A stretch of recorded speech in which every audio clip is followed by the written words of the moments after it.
Pero realmente, hermanos, yo sé que era una broma, pero realmente eso es una verdad que creo que a veces como una comunidad, como papás, no entendemos que el papá realmente no tiene precio. Hay algo especial, hermanos, que Dios formó en el varón de la familia. Y lo bueno y malo que nosotros como varones, como papás, como esposas hacemos en nuestras familias, en nuestras comunidades, realmente tiene un impacto. El hermano Oscar Ochoa, no sé dónde está, pero él siempre comparte algo que me impactó mucho cuando lo escuché. Y se habla de estadísticas. Y básicamente la idea es que si una mamá se convierte a ser cristiana, la familia, los hijos podemos decir, tienen como unos 10-20%, si no estoy mal, máximo, de convertir a ser creyentes también. Pero si el papá se convierte a ser creyente de Cristo, la familia tiene el 90% de oportunidad, de chance, que la familia va a seguir a Cristo. ¿Y por qué esa gran diferencia? No es porque las mamás son menos importantes, pero cada miembro de la familia, como en esta comunidad de creyentes, cada miembro tiene su rol. Dios hizo a cada uno para llenar un propósito entre la familia de este cuerpo y también entre la familia en la casa. Y el rol del papá es de liderar. Vamos a ver hoy un mensaje dirigido a los varones. Para los que no son papás, no se preocupen. Yo creo que el Espíritu Santo es tan grande y maravilloso que también nos puede dar una lección y nos puede enseñar unas cuantas cosas. So, vamos a meternos inmediatamente a la palabra de Dios. Y no tienen que leer, porque sí puso muchos versículos hoy, pero hay un propósito. Les voy a pedir que se pongan de pie, vamos a leer los versículos. Voy a leer yo los versículos de hoy y me pueden seguir en la pantalla. Si no tiene su Biblia, no se preocupe, ahí debe aparecer en la pantalla atrás de mí. Y el versículo de hoy se encuentra en Lucas 15, 11 a 32. Yo lo voy a leer, ¿ok? Porque son muchos versículos. Dice esto, es una parábola del hijo perdido. Versículo 11, un hombre tenía 2 hijos, continuó Jesús. El menor de ellos le dijo a su padre: papá, dame lo que me toque de la herencia. Así que el padre repartió sus bienes entre los 2. Poco después el hijo menor juntó todo lo que tenía, se fue a un país lejano. Ahí vivió desenfrenadamente y derrochó su herencia. Cuando ya lo había gastado todo, sobrevino una gran escasez en la región y él comenzó a pasar necesidad. Así que fue y consiguió empleo con un ciudadano de aquel país, quien lo mandó a sus campos a cuidar cerdos. Cada detalle aquí es importante. Se pone atención a los versículos, por favor. Tanto hambre tenía que hubiera querido llenarse el estómago con la comida que daban a los cerdos, pero aún así nadie le daba nada. Por fin recapacitó y dijo: ¿cuántos jornaleros de mi padre tienen comida de sobra? Y yo aquí me muero de hambre. Tengo que volver a mi papá y decirle: papá, he pecado contra el cielo y contra ti. Ya no merezco que se me llame tu hijo. Trátame como si fuera uno de tus jornaleros. Y así que emprendió el viaje y se fue a su padre. Todavía estaba lejos cuando su padre lo vio y se compadeció de él. Salió corriendo a su encuentro, lo abrazó y lo besó. Y el joven le dijo: papá, como él lo había platicado en su mente, he pecado contra el cielo y contra ti. Ya no merezco que se me llame tu hijo. Pero el padre ordenó a sus siervos: pronto, traigan la mejor ropa para vestirlo. Póngale también un anillo en el dedo y sandalias en los pies. Traigan el ternero más gordo y mátenlo para celebrar un banquete, porque este hijo mío estaba muerto, pero ahora ha vuelto a la vida. Se había perdido, pero ya lo hemos encontrado. Así que empezaron a hacer fiesta. Versículo 25, mientras tanto el hijo mayor estaba en el campo. Al volver, cuando se acercó a la casa, oyó la música del baile. Entonces llamó a uno de los siervos y le preguntó: ¿qué pasaba? ¿Ha llegado tu hermano?, le respondió, y tu papá ha matado al ternero más gordo porque ha recobrado a su hijo sano y salvo. Indignado, el hermano mayor se negó a entrar. Así que su padre salió a suplicarle que lo hiciera, pero él le contestó: fíjate, cuántos años te he servido sin desobedecer jamás tus órdenes, y ni un cabrito me has dado para celebrar una fiesta con mis amigos. Pero ahora llegó ese hijo tuyo que ha despilfarrado tu fortuna con prostitutas y tú mandas matar en su honor el ternero más gordo? El papá dijo, hijo mío, le dijo su padre, tú siempre estás conmigo y todo lo que tengo es tuyo, pero teníamos que hacer fiesta y alegrarnos, porque este hermano tuyo estaba muerto, pero ahora ha vuelto a la vida, se había perdido, pero ya lo hemos encontrado. Amén. Vamos a orar, hermanos. Padre Celestial, yo te doy gracias por este día, Señor. Gracias, Señor, porque hoy podemos celebrar, Señor, el Padre. Esa persona tan importante, Señor, en nuestra comunidad, en nuestras familias, Señor. Te pido, Señor, que tú uses a mí, Señor, para predicar tu palabra, que abres sus corazones, Señor, para recibir el mensaje que tú tienes para nosotros hoy. Ponemos este servicio y este mensaje en tus manos. Todo esto te lo pido en el nombre de Cristo Jesús. Amén. Pueden tomar su lugar, hermanos. Si escucharon en los versículos, hay 3 personas importantes que vamos a ver o vamos a enfocar el día de hoy. Pero para que entiendan un poquito los versículos, quiero darles algunos antecedentes, ¿ok? Es importante que entendamos el contexto de esos versículos, porque sin el contexto realmente no entendemos lo que Dios está tratando, Cristo estaba tratando de decir en su palabra. Los fariseos, hermanos, y los maestros de la ley en este tiempo estaban básicamente quejando de Jesús y de sus discípulos porque ellos estaban comiendo con los colectores de taxas y también con los pecadores. Y en esos tiempos, las personas rectos, podemos decir, las personas que seguían a Dios, no se podían contaminar con otras personas que pues estaban faltando, podemos decir. Y eso no es necesariamente una ley de Dios, pero es un costumbre que llegó a tener Israel o los judíos en este tiempo. Cuando ellos vieron a Jesús juntando con los colectores de taxas, ¿y por qué ellos? Porque en ese tiempo se conocía primeramente el hombre trabajando colectando taxas era un judío. Y ese judío estaba cobrando taxas para el emperador romano a sus hermanos judíos. Y muchas veces estos colectores de taxas, yo me imagino pensando que la primera vez que una persona se puso en este puesto, yo creo que es posible que colectó bien, ¿verdad? Colectó bien porque pues es un trabajo y Dios nos manda a ser trabajadores fieles a Él, porque la palabra dice, ¿verdad? Trabaja para que, si estás trabajando para Dios, no para el hombre. Yo creo que el primer colector de taxas hizo un buen trabajo, pero porque estaba cobrando a sus hermanos judíos, me imagino que ellos empezaron a quejar de él, como ellos, dame chance. Y él como recto dijo, pues no te puedo dar chance porque me matan a mí si no cobro lo que tienes que pagar. Y poco a poco perdió fama, podemos decir, en su comunidad. Y yo pienso que como empezaron a menosprezar esta exposición que alguien tenía que hacer, es muy posible que empezaron a colectar de más. Pues ya me quemaron básicamente en mi comunidad, ¿verdad? Nadie me quiere, mejor cobro un poquito más para vivir porque pues me están cobrando las naranjas a $10 y realmente valen 3, pues tengo que pagar lo extra. Es nada más yo pensando, hermanos. La palabra de Dios no nos dice eso, pero siempre hay una razón por qué cosas suceden. Y Jesús estaba juntando con esas personas que la comunidad no quería. Aparte de los pecadores normales, podemos decir. Los fariseos estaban hablando mal de Jesús y él estaba tratando de explicar su propósito en la tierra. Estaba tratando de explicar por qué él vino.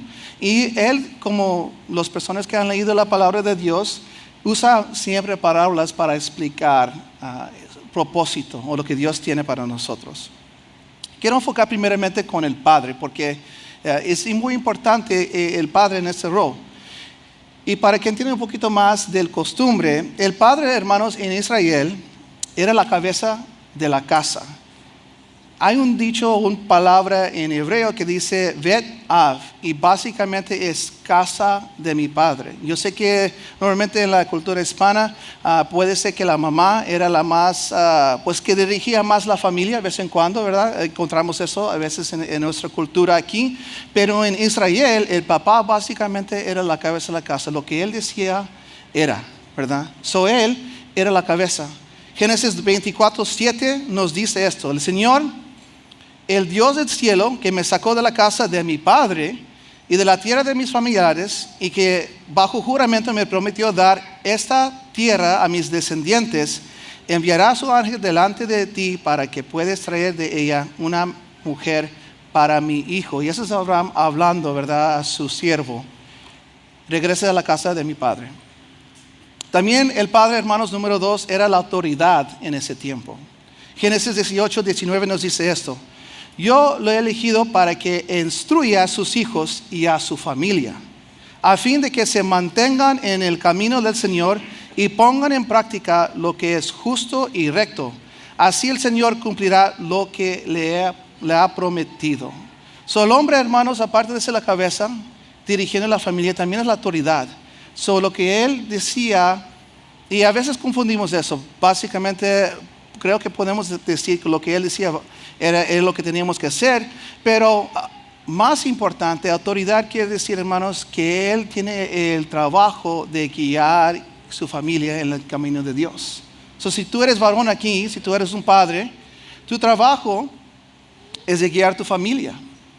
No es dejar que tus niños guíen tu familia por sus decisiones, ¿verdad?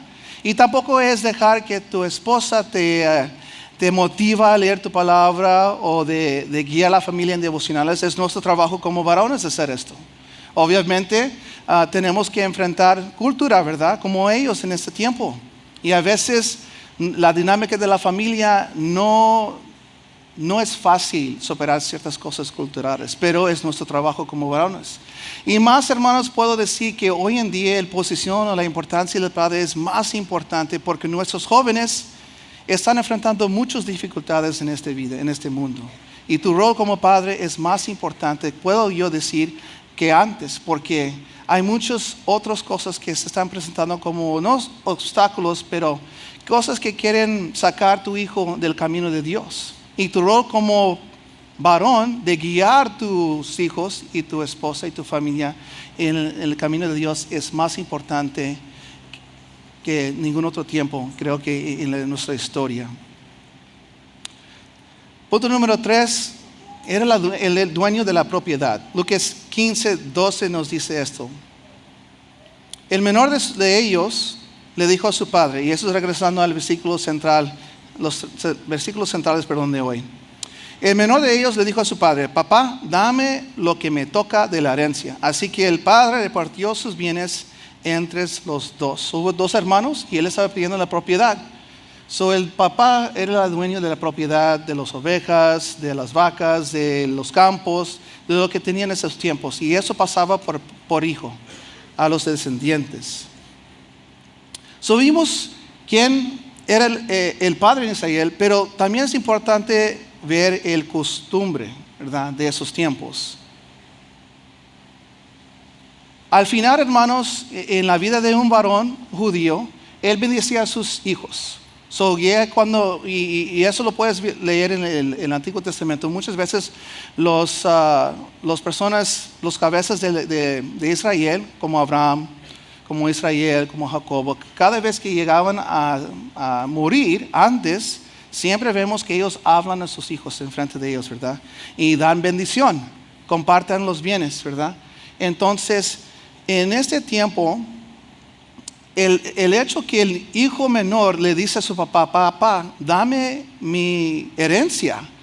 Básicamente lo que el hijo, y cuando leemos este versículo, a lo mejor no lo captaron, pero lo que el hijo menor estaba básicamente diciendo a su papá es: espero que te mueres para que me pueda tener mi herencia, porque eso es donde realmente se compartía la herencia, es pues el último día de la vida de tu papá. El hijo lo que estaba diciendo es: papá, cómo me encantaría que te mueres para que ya pueda recibir, pero como no te moriste, lo estoy pidiendo de antemano, ¿verdad? Porque quiero vivir mi vida.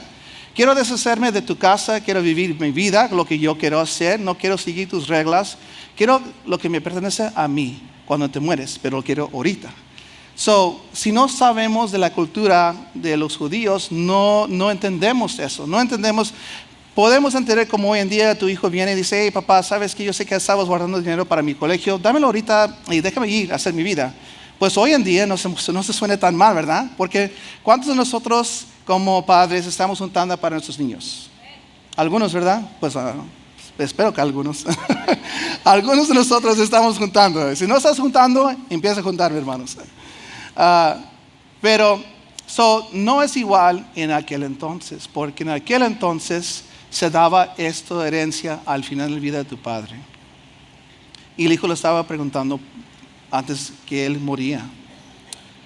Y hermano, el papá podía hacer una de dos cosas. Siempre hay opciones, ¿verdad? Cuando un hijo tiene una duda, pregunta, cuando se enfrenta a situaciones en la vida, hay dos opciones. Opción A, opción B, la mayoría del tiempo. Y el padre en esa ocasión podía hacer una de dos cosas a su hijo. Podía deshacerlo de la casa, porque recuerda que él es la cabeza de la casa, es la autoridad y es el dueño de la propiedad. Él no tiene que dar nada a este hijo. Y aparte lo que puede hacer es, ¿sabes qué, hijo? Como querías que yo me moría antes de tiempo, salte de mi casa, ya no eres parte de mi familia. Podía elegir esa opción. Pero ese padre tenía misericordia, yo creo, de su hijo. Y recuerda que Jesús está tratando de explicarnos algo. A los fariseos también, pero a nosotros también, porque estamos leyendo la palabra de Dios. Entonces, esa es una opción del padre. La segunda opción es lo que vimos que él eligió.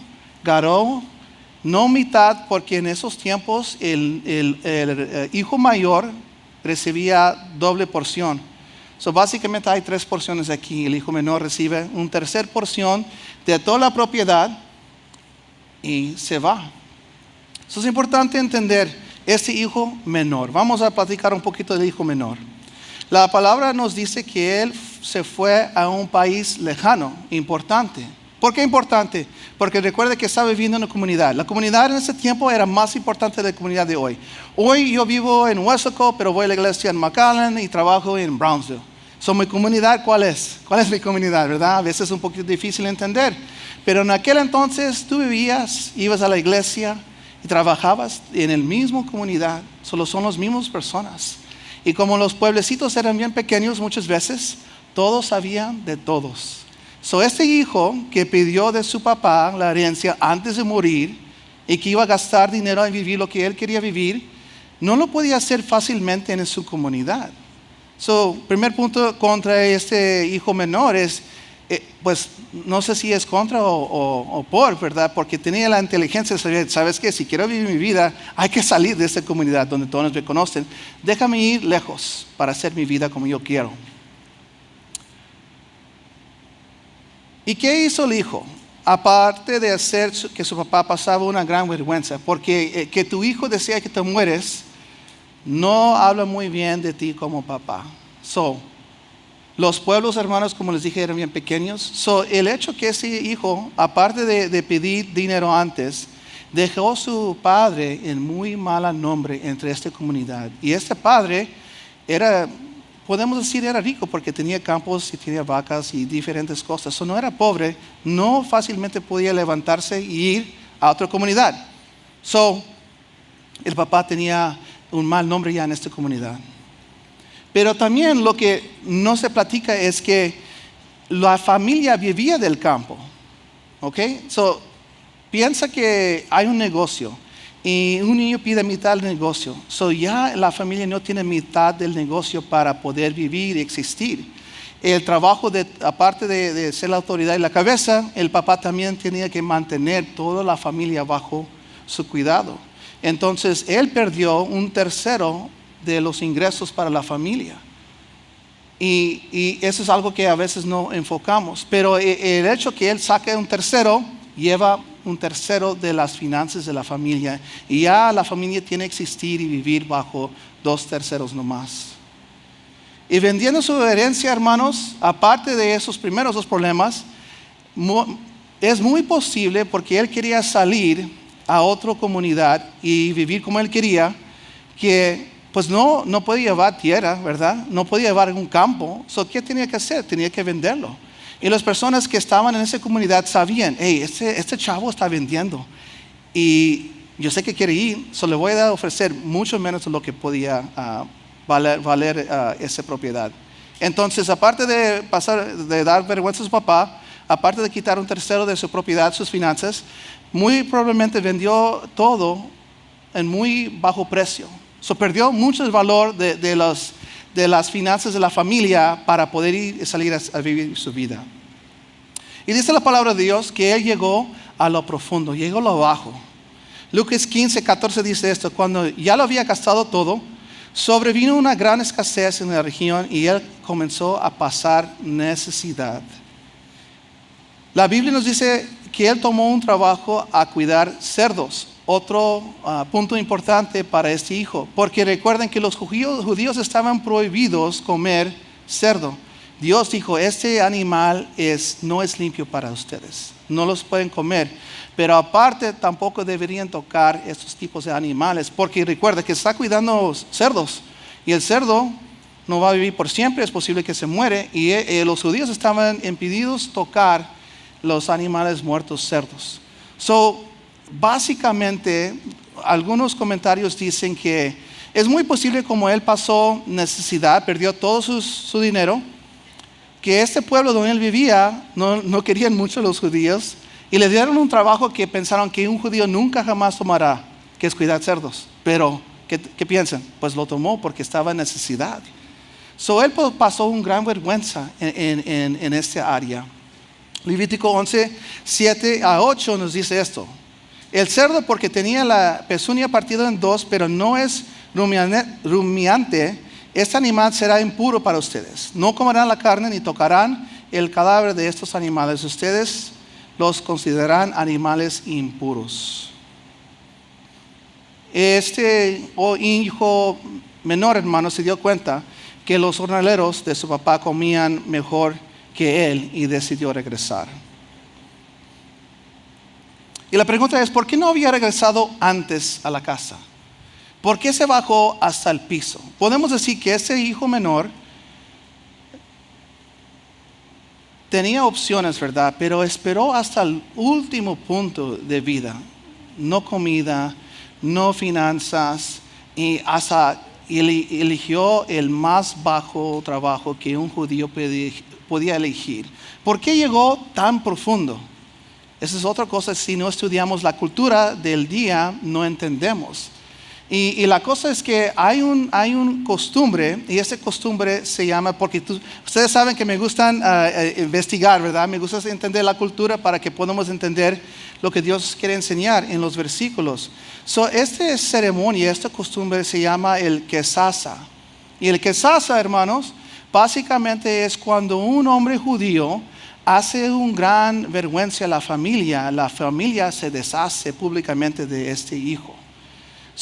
Cuando se usa esta ceremonia, por ejemplo, si un hijo de una familia con buenos recursos, podemos decir que son más o menos ricos, si él se casa con una mujer bajo de su nivel, la familia podía decir: no, hombre, trae una vergüenza a nosotros, casándose en amor a alguien que realmente no merece ser parte de nuestra familia.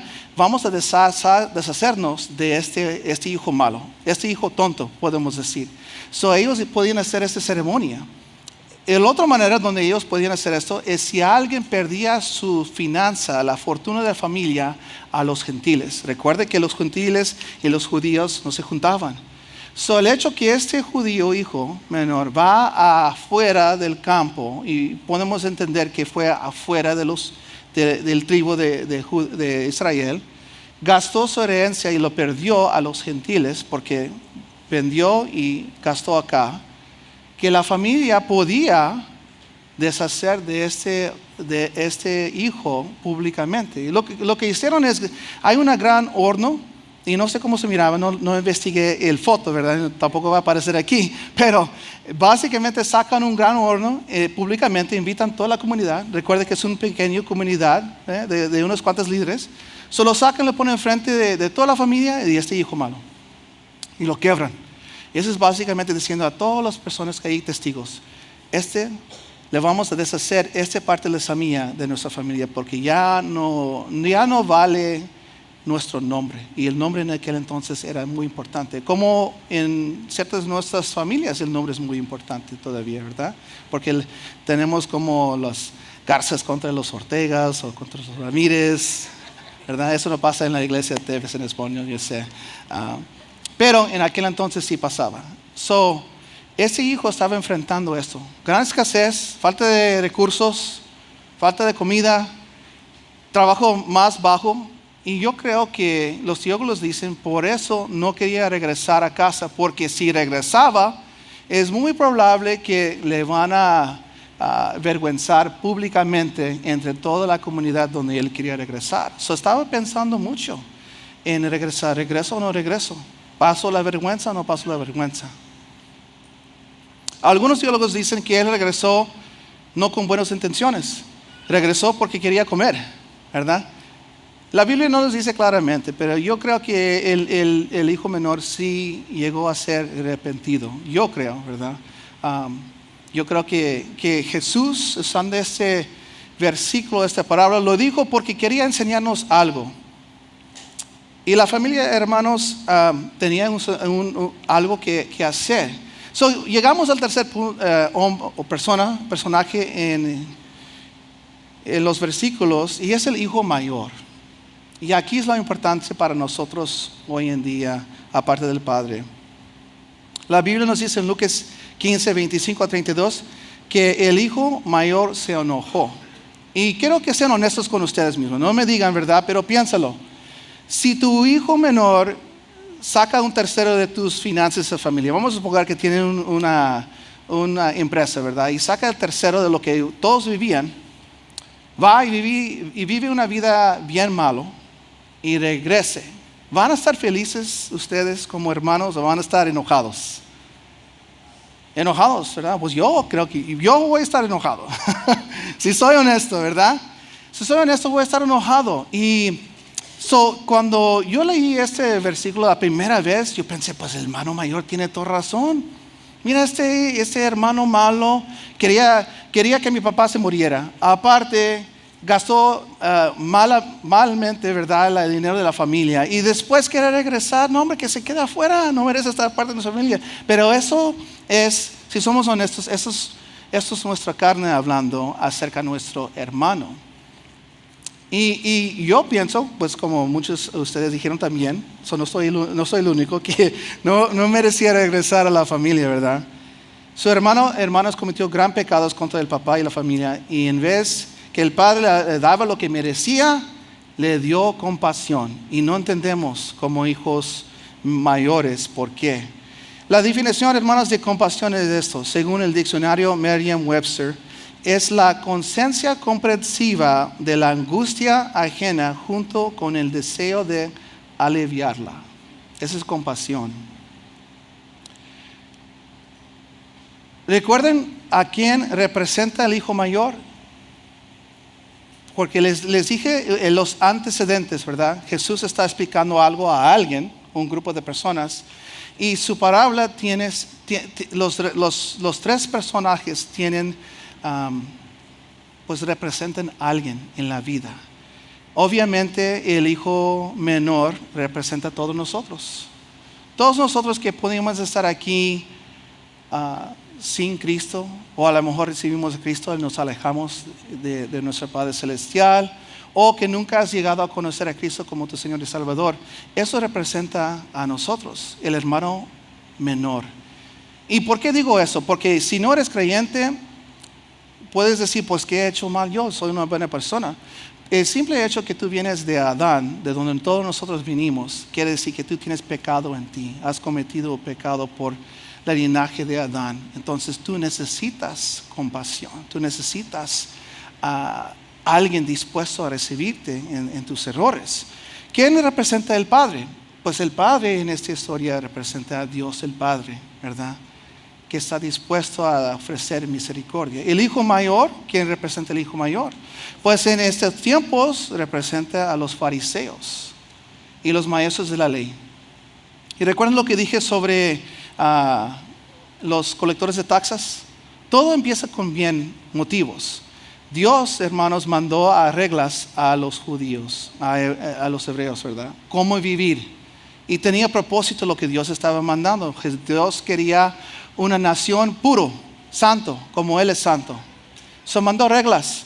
Pero en el transcurso del tiempo, el judío se enfocó tanto en reglas de Dios, que eran buenos, que se olvidaron algo importante y clave, que es compasión, misericordia.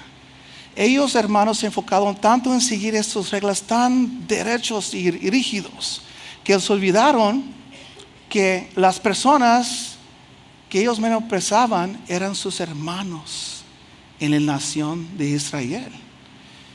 Algo importante en el versículo que si no dieron cuenta, dice el hijo mayor, dice esto: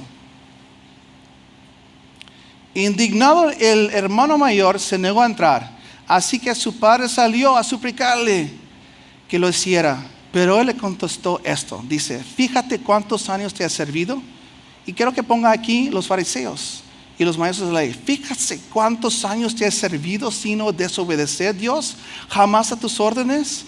Y ni un cabrito me has dado para celebrar. O básicamente no me has dejado hacer lo que yo quiero hacer, en vez de hacer lo que tú quieres hacer, Dios.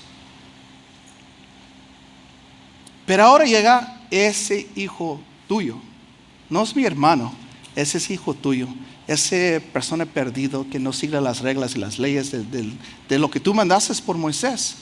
Llega ese hijo tuyo, llega Jesús tratando de tener compasión sobre los colectores de taxas y los pecadores.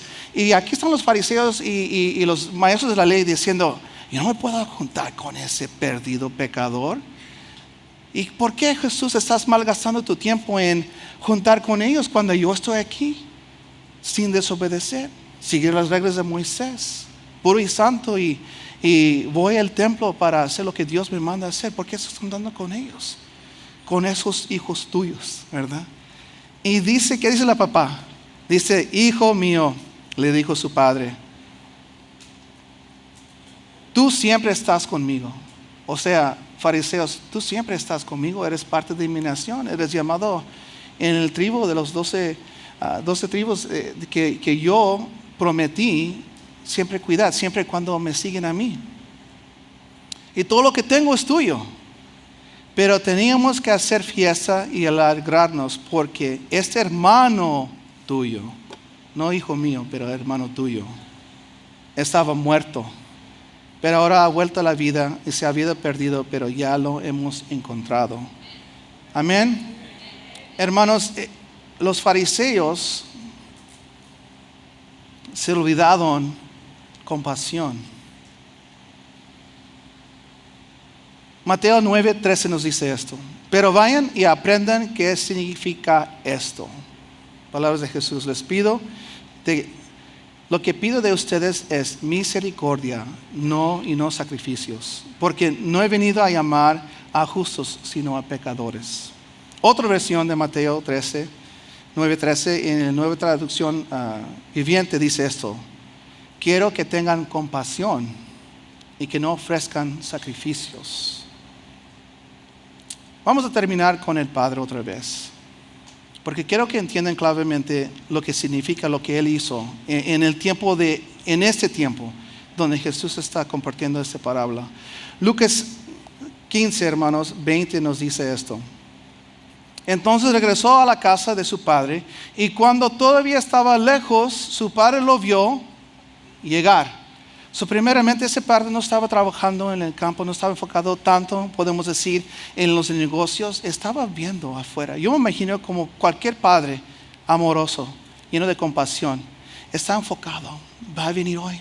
No, hoy no, a lo mejor mañana. Estaba viendo afuera, esperando un día que su hijo regresaba a casa, ¿verdad? Obviamente el hijo no sabe esto, pero el papá sí. El papá ahí está esperando, como nuestro Padre Celestial está esperando a todos sus hijos, toda su creación. Si tú eres humano y tú eres aquí, es porque Dios creó a ti. Entonces tú eres su hijo. El que obedeces o no obedeces es tu decisión, pero todavía tú eres creación de Dios. Tú eres descendiente de Adán, del primer hijo de Dios, ¿verdad? Y ese hombre judío, hermanos, primeramente vemos que estaba viendo a su hijo perdido, buscándolo. Pero algo importante, no estaba en todos los pueblos buscando estaba ahí esperando que su hijo regresaba. Y Dios, hermanos, está esperando que nosotros regresamos a casa. No va a seguir necesariamente en todos los donde tú estás necesariamente, pero va a estar ahí dispuesto a recibirte. Y también vemos que Él, dice la palabra de Dios, que su padre lo vio, llenó de amor y de compasión y corrió hacia su hijo y lo abrazó y lo besó. Esto también es importante. Cada parte, si no entendemos los costumbres del día, no entendemos realmente lo que el padre está diciendo. Porque ¿cuántos de nosotros somos padres y vemos a nuestro hijo a lo mejor se va a caer de la bicicleta y corremos hacia ellos, verdad? Pues es una reacción normal. Pensamos, pues es normal que corrió, extrañaba a su hijo. Pero lo que no entendemos es que en ese tiempo, hermanos, un hombre judío no corría a ningún lugar. ¿Por qué? Porque no usan pantalones como hoy en día. Usaban ropa hasta el piso, ¿verdad? Para cubrir todo su cuerpo. El hecho que yo tengo que correr, lo que primeramente tengo que hacer es tengo que levantar esa túnica, esa ropa exterior que me cubría mis piernas. Y lo tengo que amarrar para que se queden afuera mis piernas. Primeramente, los hombres judíos no corran. Y número 2, los hombres judíos no enseñan sus piernas porque es una vergüenza hacer eso. Una gran vergüenza en la comunidad de creyentes. Pero el papá, hermanos, vemos que estaba dispuesto a avergonzarse compartiendo el tercero de la herencia. Y cuando regresó el hijo, estaba dispuesto otra vez a avergonzarse por su gran amor y compasión de su hijo en correr hacia él. ¿Y por qué lo abrazó y lo besó? Porque la comunidad podía hacer esa ceremonia del casaza. O sea, ellos podían decir, ¿sabes qué? Has dado mal fama a McAllen, Texas, ¿verdad? No te queremos aquí porque eres una vergüenza para nuestra comunidad. Si tu papá te quiere, pues a él, ¿verdad? Pero nosotros no te queremos en nuestra comunidad. Ellos podían también hacer esta ceremonia. El papá sabía, ¿sabes qué? Yo tengo que ir y reclamar a este hijo.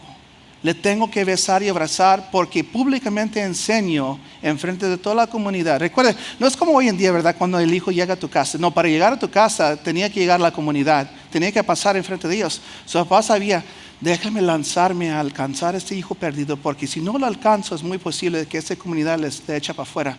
Y ya que ellos deciden hacer esta ceremonia, no hay regresos. Les lanzó. ¿Y qué le dio? Le dio ropa para decir, te perdono y te acepto. Le dio su anillo para darle el nombre del Padre. Estabas afuera podemos decir de la familia Ortega, y con este anillo yo proclamo otra vez que eres mi hijo. Y le dio sandalias, porque eso es importante, porque en estos tiempos, hermanos, los esclavos no tenían sandalias. Los esclavos andaban sin zapato. Y para que tiene otra vez posición en la casa, le dio sandalias para decir, sabes que tú no eres esclavo, tú eres hijo mío, parte de la familia. Yo sé que ese mensaje era dirigido a los padres. Y algo que les quiero decir es, nosotros, hermanos, somos humanos, ¿verdad? Si tú eres padre aquí, yo estoy seguro, porque yo soy padre también, que has cometido errores en tu rol como padre de tu casa. Es muy posible que no criaste a sus niños como debías, ¿verdad? Algunos son adultos ya, algunos menores. Hemos fallado muchas veces. Hemos aprendido, espero, ¿verdad? Pero hemos cometido muchos errores. Y hablando con mi esposa acerca de este mensaje de hoy, queremos presentar esta parábola del hijo pródigo para mostrar qué tanto está dispuesto nuestro Padre Celestial, que representa el Padre en esta parábola, a recibir a todos nosotros que hemos cometido errores. Este es un tiempo, yo creo, y voy a pedir que si pueden tocar la música de altar, vamos a cantar canciones, porque quiero dar un espacio para todos los padres de hoy. La iglesia, hermanos, no existe sin el Padre. Si conocen la historia de esta iglesia, van a dar cuenta que hubo una mujer que lo levantó en esos tiempos, pero atrás de la mujer del foto, no sé si vieron el domingo pasado, pero atrás, al lado de la mujer, estuvo varios hombres dispuestos a pagar un precio, de seguir este ministerio, de entregar sus vidas para mantenerlo hasta el día de hoy. Estamos aquí, gracias a Dios. Y tú como padre en tu familia, tú representas un punto clave para tu familia. A lo mejor has fallado a tus hijos, a lo mejor estás aquí y no conoces al Padre Celestial porque no has decidido recibir a Cristo. Hoy, hermanos, es un día donde nosotros, como una comunidad, pero también los hombres, pueden reconocer a Cristo como su Señor y Salvador. Y voy a pedir que todos se pongan de pie. Voy a hacer una oración para los hombres, y después lo que me gustaría hacer es, si tú eres un padre aquí y has cometido errores, pero sabes muy en profundo de tu corazón que necesitas hacer cambios, lo que voy a hacer es que voy a abrir ese altar y voy a pedir que tú pases. Hermanos, hay algo, no voy a decir, la palabra no, hay algo que Dios hace cuando sus hijos, ustedes y yo también, somos humildes, hermanos, en reconocer que yo no puedo. Y no podemos, si somos honestos, yo sin Cristo, yo no puedo estar aquí donde yo estoy. Es nada más por la gracia y misericordia de Dios que me llena de su poder, porque yo le sigo y le trato de ser fiel, puedo estar aquí donde yo estoy.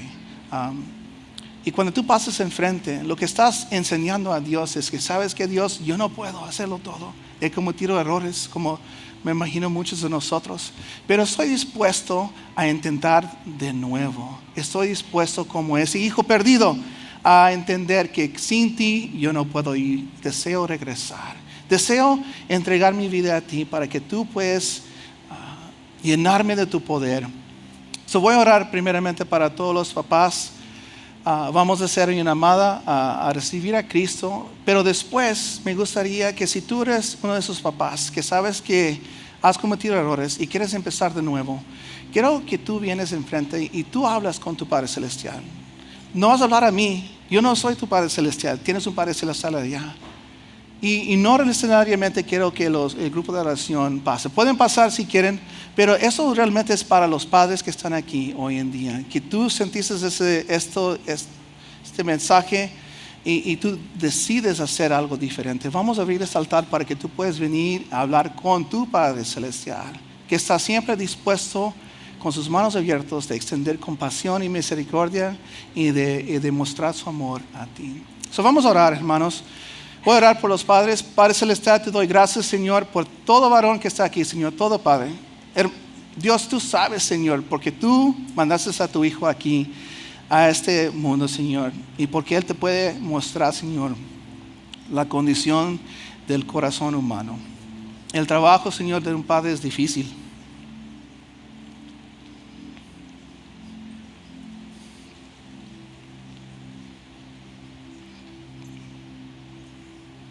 Muchas veces perdemos el enfoque. A veces pensamos que tenemos todas las respuestas y tú, por cuestiones de la vida, nos muestras que no podemos hacerlo sin ti. Intentamos esforzar como nos enseñaron en esa cultura, que tenemos que ser fuertes y valientes y no podemos mostrar emoción. Pero eso es una mentira del enemigo, tratando de separar al Padre, de pensar que Él está haciendo esta vida solo cuando no está haciendo la vida solo. Yo te pido, Señor, por cada varón y cada padre que está aquí, Señor, que tu Espíritu Santo, Señor, mueve en su espíritu. Que tú, bajo el Espíritu Santo, le llenas de tu poder, Señor. Primeramente, Señor, para entender que Él no puede hacer esta vida sin ti. Y si quiere guiarse, Señor, lo va a encontrar en ti. Declaro una bendición, Señor, sobre cada varón que está aquí, Señor.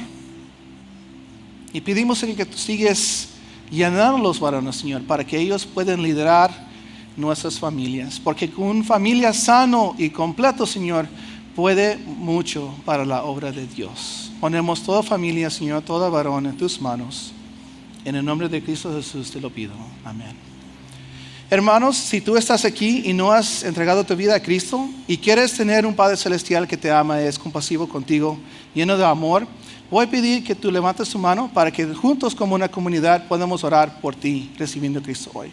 ¿Alguien quiere decir gracias, hermano, por ese hermano? ¿Alguien más quiere recibir a Cristo? Gracias, joven, por ese hermano. ¿Alguien más quiere recibir a Cristo hoy? Gracias, hermano, por ese hermano. Hermano, gracias por ese hermano. ¿Alguien más? Gracias, hermano, atrás por ese hermano.